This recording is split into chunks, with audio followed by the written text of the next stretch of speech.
Welcome to the GEOVITAL Academy. I'm excited that you're here. Okay, here we are at the building site here in Thailand. So we're going to take some measurements.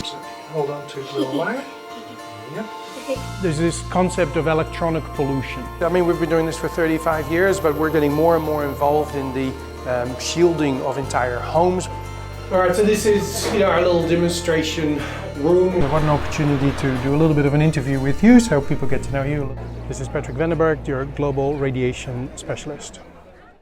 Okay, great. Thank you for coming to EMFQ&A, where we give you an opportunity to sort of connect with us and ask any a lot of questions in relation to existing homes.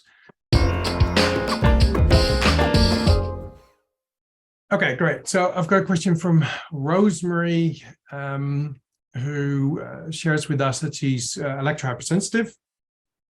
For those people who don't know what that is, there's people that feel the effects of being exposed to low-level radiation far quicker, far more immediate than most of us. Thank goodness I'm not really electrohypersensitive. The only moment that I know I can feel that I'm being affected by radiation is when I'm in a magnetic field of about 3-4 milligauss. I've worked this out by now. If the government standard is 1,000, just to put it in perspective. But yeah, 3-4 milligauss. If I spend a bit of time in that, I get a tension in the back of my neck, and if I stay, I get a headache. But that's about as far as I notice it, thank goodness.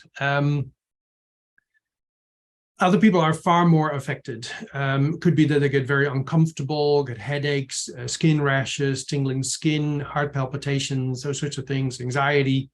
Some people, they can't go into public places because Wi-Fi is on in the library or those sorts of things. So it can be a very confronting situation to be in. Limit what how you can move around, where you can be, having to ask people to turn everything off when they meet you, and take your shoes off when you enter and turn your phone off, those sorts of signs on the front of the house. And I've seen enough people that this is not made up, and people really have this. I recently had a client who they were building a house. Let's say the father was a large company CEO, the sort of big picture person, as I would say, as in don't bother me with the details, just give me the end results or the end picture.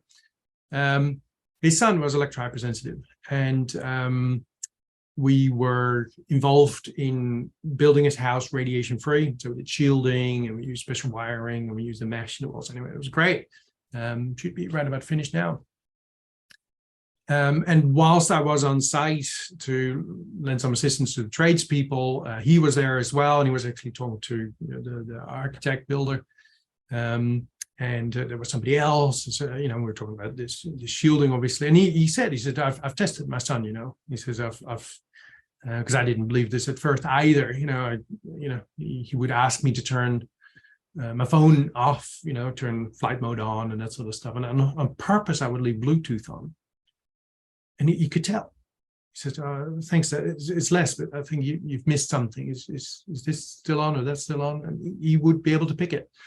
There are also people that can drive around and they can hear noise. They can hear the cell phone towers. And as they drive along, they can point. They can't see it, but they can point where the cell phone tower is with great accuracy.